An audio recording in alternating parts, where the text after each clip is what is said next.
look at all of the sealed indictments, over 61,000 as of the end of October, and still rising at a rate of about 5,600 plus per month, which is actually higher than the average of the month since it started. That, I've said before, represents a great deal of very heavy lifting work within the Department of Justice. The declassification is going to be very important. That information is going to show a number of high-level people in the Congress and outside as well, including the former presidential candidate for the Democratic Party, the British government, the Australian government. All of these are going to be shown to have been treasonous against the United States. California is the subject of technological arson, as well as it's been the target for years of targeted drought, geoengineering, as destroying the food production of the United States.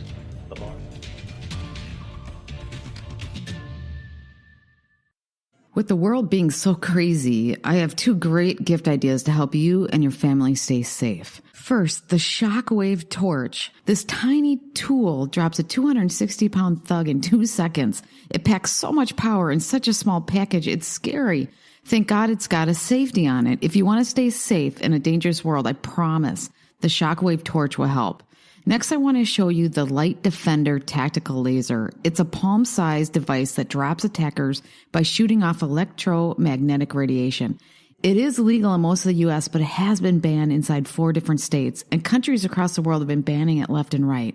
This might have something to do with the fact the military uses these devices in Afghanistan, Iraq, and other hostile zones to drop terrorists in their tracks. The U.S. Navy calls it the best emergency rescuing device, and it's so powerful it will even start fires with no matches or fuel required. Click the links below to learn more about the Shockwave Torch and the Light Defender Tactical Laser Tool. There would be great gifts for your loved ones and family to keep them safe in this crazy world. Welcome to Business Game Changers. I'm Sarah Westall. This show I have Wayne Jett coming back to give us the latest on what's going on, his opinions and his insights on Jeff Sessions and Rosenstein and everything that's going on with the sealed indictments, why he believes the sealed indictments are for real. We talk about pacer.gov and the volunteers going through that. And then we talk about what's coming up. What does he think's coming up and why is it so important? We talk about, people who listen to the show know why it's important, but we talk about it and get into more detail and maybe some of the strategy that's going on and some of the word coming out of NATO. We talk about that. It's another great interview with Wayne Jett. And I also want to tell you, I know I'm being censored because I just had wonderful interviews with Detective Rothstein. He's also called Jimmy Boots. And his information is bombshell information. He's believed to be, for the people in the know, which is, intelligence and that stuff, to be the top expert on human trafficking and human intelligence and compromise and what's going on. This is the crux of why these sealed indictments are so important. He gives you a great background in these series of interviews that I'm doing on why we need to clean up this corruption and really what's going on at a high level in this country and around the world. I just tell you, please don't miss those interviews. I know they're being censored because my top shows that are doing, over around 200,000, more than 200,000, he's getting almost as many shares as that, and it's sitting hovering around 57,000. The next shows that I did with him, it's barely breaking 5,000. So please look for those shows. Go to my channel and look for them. I have another couple shows that are going to be coming out with him that are how and why they infiltrated the Catholic Church and they compromised it. Very insightful. It's important information. He's been trying to get this information out for over 30 years. He has talked to so many networks, from the BBC to the History Channel to Vanity Fair to, just on, and no one will publish the information. And they've been wanting to do movies on his life, all sorts of stuff. And when they do even publish part of it, journalists' whole careers have been ruined. Whole careers are down. And so he's just been a frustrated person trying to get this information out. And so we really need to get this information out. It's that important. And it's why these sealed indictments and everything that we're trying to do is so important. So please look for those. Go to my channel and specifically look for those interviews. And I also want to remind you, I have some links to get a free ebook to detoxify your brain, help with all the toxins we're getting in this environment. Alzheimer's is skyrocketing, and people are, 1 in 2 people are predicted to get Alzheimer's now. It's skyrocketing like cancer is. But with Alzheimer's, you lose your brain. You can't think, you know what Alzheimer's do. You lose your memory.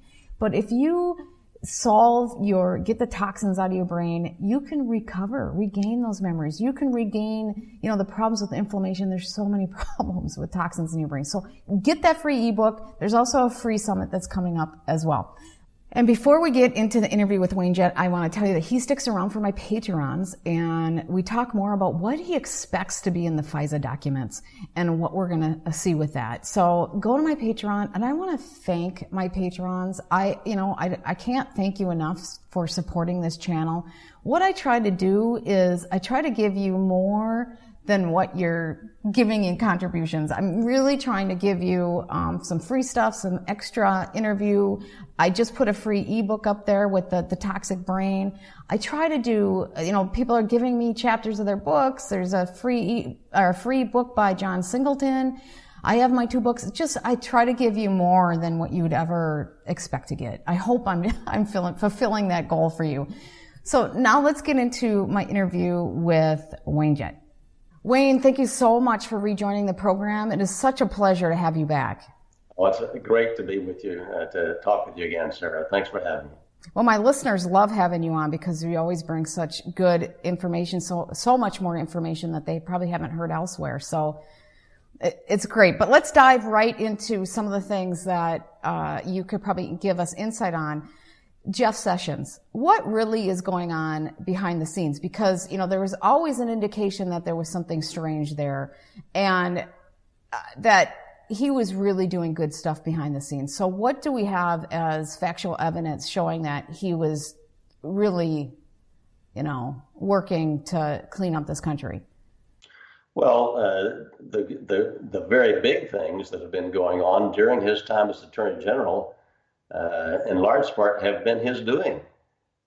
Look at all of the sealed indictments, over 61,000 as of the end of October, and still rising at a rate of about 5,600 plus per month, which is actually higher than the average of the month since it's started. That, I've said before, represents a great deal of very heavy lifting work within the Department of Justice. That has come under his management, behind the scenes. He's the one who was even actually praised by one of the scholars in the area for using the approach of just picking a U.S. attorney, very capable, to work directly with the Inspector General of the Department of Justice, because the Inspector General has such a large staff of over 500 employees working for him and doing investigations. So teaming those two together, they've been able to do a great deal of work across the country and every state to start really going after the center of, in effect, organized crime. This is not necessarily mafia, but you're talking certainly about, reportedly, the pedophilia, so-called, and human trafficking. That kind of thing has been, I think, greatly advanced, and I believe that it's going to be, we're going to start seeing the proof of it shortly, since QAnon is indicating that declassification, let it begin. Declassification is a different matter. I meant to say unsealing the indictments. We know there are that many indictments because the PACER system, which is the official system that tracks all that stuff, that's where that's where people are getting that information from. Yes, if I could just describe that for a second, it's pacer.gov is the website that is used by the U.S. government, the federal government court system, to keep track of all the cases and proceedings in each district court and each court of appeals and so forth. It's actually used by the attorneys who practice in those courts to make their filings and to check filings made by other parties. So it is it's a substantial system, reliable, and reports what's actually going on a daily basis. You can check if you're a lawyer handling a case in a particular U.S. federal court. You can see what the other party is filing on a minute-by-minute basis, and that's often very important in law practice. But every federal court, each district court in the country, has a listing for all the cases filed in that particular court. There are many federal district courts in the country. For example, California alone has 4 different districts, I believe. It may be 5, but Central District of California is the Los Angeles metropolitan area. Orange County actually is a separate district court, but in any event, then the Southern District, Northern District, and so forth. And the Central District of California alone, this past month of October, recorded something like 440 plus new sealed indictments filed in that court. So the way I come up with my numbers, I look at the volunteers who have formed a small little band of volunteers. They split up these district courts so that it's not so much work on one person, and they combine their information to put the whole all the numbers together, and that's the... You mean to clarify, these volunteers go into the PACER system because the PACER system is really hard for an average person to be able to find all this. So they scour through it and spend hours putting this stuff together. That's right, and you have to. There's a charge for doing this. At least if you get documents copied, it costs you a certain amount per page and that sort of thing. But they might not necessarily have to do that, but it does take quite a bit of time to go in and make sure that you're checking the right place. You have to know what you're doing in order to find where unsealed indictments are listed in the district court. So that's the way that is done, and I'm very thankful that they're spending the time and helping us by making it easy for the rest of us to know that. Legally avoid income taxes on windfalls from cryptocurrencies using the only blockchain trust immunity trust available. This trust will absolutely avoid any taxable event otherwise resulting from using central cryptocurrency exchanges. This special purpose trust is written into your bank account agreement so that you can legally avoid any capital gains taxes, and this works in any country. This blockchain trust is not just some gimmick. John Singleton from Ace of Coins has been using it personally for over 20 years, but that same structure is frequently used by the elites to avoid taxation wherever they do business around the world. Click the link below to learn more. Well, this is for that information to start coming out is so important because right now people are going bonkers. I mean, I've done a show on that before, but it's even more now. The behavior that we're seeing is, I said before we got on the show how frustrating it is to watch the mass media on a daily basis rip Trump apart, rip the administration. You don't have to agree with them on a political level, but the way they rip them apart is treasonous, in my opinion. I've never seen anything like this. And they're not censored, but people like us who are doing respectful as we can towards everybody in an objective, factual way, trying to bring information forward, we're censored. It's just so obvious. That kind of stuff, it makes me, but the other things, like in the Florida elections where they're finding just boxes of ballots that are all Democrats, just ridiculous stuff. Yes, it's all cylinders, all hands on deck for the deep state and for all the operatives of the establishment, or the ruling cabal, as I usually call them. You can see why, because I believe that they're being challenged right down to the roots. I hope that's the case. I believe it is. I've said so before. And so I'm sure they were hoping to do much better with vote stealing than they have done. But nevertheless, there are still obvious cases in which they appear to be just right in your face in the news, with people across the country getting a very clear indication, even through the media as it stands, that there's a great deal of really blatant fraud going on in our elections. Well, there's one thing where they're pretty competent at doing the fraud, because I honestly don't trust any of these elections, but they're so bad at it in like Broward County, where they don't even care. They're like, right.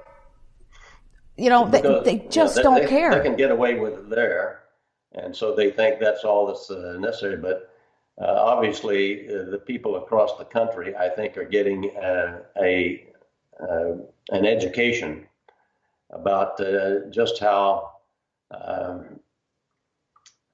difficult it is to have any kind of trust. And of course, many people are congratulating themselves for being so cynical. No, nothing is going to happen. Nothing is going to keep them from stealing our elections. Well, I think that if that were the case, in my opinion, the brighter side of looking at that situation is to see that we wouldn't be hearing about this at all. It would just be done if something were not going to be done about it. So I think we're in for a great deal of activity. Now that the midterms, they're not really over because of these ongoing fraud cases and contests, but nevertheless, I think we're at the point that we're going to start seeing some action on these other things. And that post that I mentioned on the 11th by QAnon indicates that he's, I think, announcing more or less that it's time for the declassification to be done, as well as for the unsealing of indictments to begin. Well, we have to. The declassification is going to be very important. That information is going to show a number of high-level people in the Congress and outside as well, including the former presidential candidate for the Democratic Party, the British government, the Australian government. All of these are going to be shown to have been treasonous against the United States.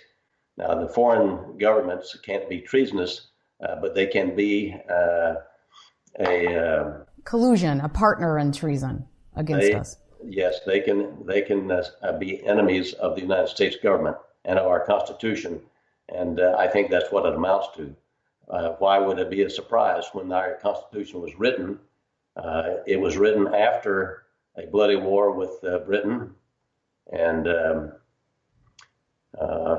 sometimes things don't change, particularly when Britain, as it was then, is ruled by a monarch.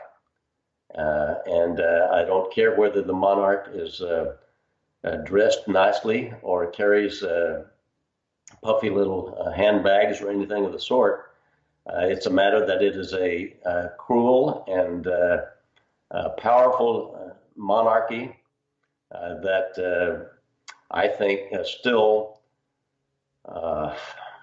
subjugates the commoners of Britain in such a way that it ought to be deposed. Now, that has to be my opinion. I'm not not British, but there we are. And it has committed acts of war, I think, against our country. So we'll see whether it comes out that way. Well, and without this stuff coming out, being made public, I just think we won't be able to heal. I mean, we won't be able to go forward because the masses won't be able to get it at all. I think more are all the time. I certainly have been very interested in this walkaway movement that has become quite prominent in the, if the Democratic Party is not aware of it, it certainly ought to be, because I haven't seen anything like it in years before. Well, then how did people like Debbie Wasserman Schultz, obviously that had to have been fixed. I mean, how did somebody like her win? How did people, how did some of these Democrats across the country actually, how did Ellison win in Minnesota with him, having proof of assaulting a woman, yet they just got done arguing over Kavanaugh and that real thin accusation, but we got really good accusations on Ellison and he flipping wins. I mean, how can that happen without it not, with either one, Democrats aren't really walking away or they fix the election? Well, I think it is election fraud. I just don't think it's that they really get out their vote, if you want to put it that way. I don't think that's what's happening with Wasserman Schultz. That particular county is her district is regarded as really under control of, we'll say, the mob, so far as the establishment is concerned. And again, one of the things that I made the point just this week in the little piece that I wrote, that the clear thing we need to see about Donald Trump, the media always makes his personality the most important thing about him. What we need to understand about him, I think many good people still don't, is that he is anti-establishment. It gives me kind of a laugh to think about the days back in the 60s when I was in college, and the 70s and so forth, in which the hippies were the ones that were shouting the establishment slogans, and maybe I was the one that really wasn't clued in as much as they were. But nevertheless, whether they knew what establishment really meant, whether they knew what the man really was, whether they thought it was just the U.S. government, I'm not sure. Well, they were fighting. They had so many of their friends dying in Vietnam. Right. And so they got to see firsthand the devastation on their own, But my point I was about to make is that the reason I get a laugh about it is that they would be amazed that their champion has turned out to be a multi-billionaire from New York. Oh, yeah. And the point I really want to make is that Trump is the anti-establishment president. That is why both the Republican hierarchy and the Democratic hierarchy were absolutely against him. The Bushes walked across from the Republican Party, basically, and gave Hillary Clinton full support during the election. And behind the scenes, certainly still are. But they are establishment. There's only one establishment, not separate ones for different parties. And they rule both parties through the upper crust at the upper levels. And we finally have someone, happens to be Republican this particular time. But I made the point in that same article I just mentioned that there's certainly historic evidence that the establishment has ruled both parties from the beginning of the Democratic Party, except for Andrew Jackson. That party was begun by an anti-establishment president, Andrew Jackson. And yet he was the only one of the Democratic Party up until the change during the administration of John F. Kennedy. He was an establishment elected president, and during his presidency, it's my opinion, that he was exposed to enough of what their objectives really were that he would not permit it. He began speaking openly and strongly and well about the need to be anti-establishment and the need to depose those who were ruling through secrecy and secret societies. And of course, he took actions in that regard as well, and took actions on various kinds of matters, and they killed him for it, as they have assassinated more than one Republican as well, and tried to assassinate President Reagan. But there we are. We have an anti-establishment president now, and so far he has protection well enough, able enough, and committed enough to actually protect him from the numerous attempts to assassinate that have already occurred, including one that I believe most undoubtedly would have been attempted during his recent trip to France. But the Mockingbird media, Mockingbird is not really a reference to the pretty bird that sings all kinds of songs. It's the code name for the CIA program to control the U.S. media. Mockingbird Press means controlled by the deep state intelligence community. So that's the way you, I think, should understand it.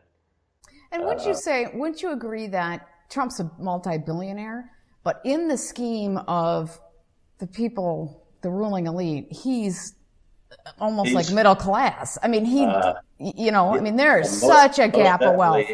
He's small potatoes so far as that ruling elite's concerned. In terms of his personal wealth, he wouldn't register on the scale.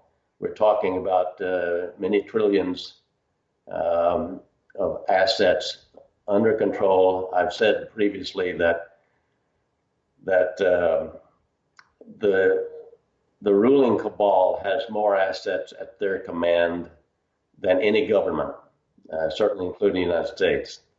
But fortunately, we are in a position with a military and with a leadership that is willing to actually take them on.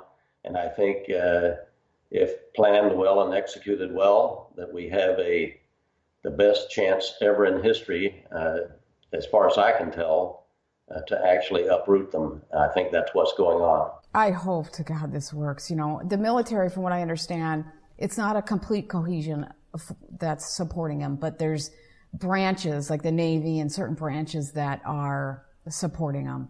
And so we're going to continue seeing this just nut job, weird stuff hitting the media. And as soon as we see these unsealing of indictments and we start seeing the declassification, what do you anticipate? I mean, it could get really weird. Well, I think that's going to, I believe it's going to start some arrests. I think the criminals are actually the high-level criminals are actually start going to jail and being charged and having trials. And some of them are going to be military tribunals. The ones that involve treason, attempting to overthrow our government, to try to overthrow our president or to assassinate him, those people ought to be charged with treason. And those kinds of charges can be most certainly subject to military tribunals as opposed to criminal prosecutions in the federal courts. So we'll see how that goes. There's some report of increased activity at Guantanamo Bay, but I don't know much about that, and so I wouldn't say any more about that. My understanding from some sources is the Navy's behind him and the Air Force maybe isn't. Do you think that the pulling out and creating the Space Force and pulling it out of the Air Force might have something to do with that? It may be the case. I've heard that reported as well. I believe that Robert David Steele has expressed that view. But in any event, really, I heard it from a different, that's interesting that he must have heard it from a different source too. I heard it from some of my, I get people calling me and different people that have different experiences in the government and they tell me these things. They won't ever go on camera, but they'll tell me some things, and that's what I've been hearing. Well, one of the things that bothers me about the Air Force certainly is that it's been reported to me and understood by me for quite some time that the headquarters for the geoengineering attack against the nation and other parts of the world is run out of Wright-Patterson Air Force Base in Ohio. And that's the geoengineering people say but they can. I have a little laser tactical thing that I'm promoting. That thing can start. It's just a little one. It's a little handheld thing. It's to help you protect yourself without killing somebody. You can shoot it and hit them in their eyes like 2,000 feet away, but you protect yourself. A little person like me, I'm only 5'3". I can protect myself against somebody who's 260 pounds. But that thing can start a fire in 2 seconds. Yes. That's a little thing, yes. We have that capability. And if they point it at all different spots, we know it's arson of some sort because it's happening in multiple places at the same time. Fires don't do that. That's correct. California is the subject of technological arson, as well as it's been the target for years of targeted drought. Geoengineering is destroying the food production of the United States. The largest production area in the world, or in the United States certainly, is the Central Valley, San Joaquin Valley of California. And most of that valley now has been made into a desert.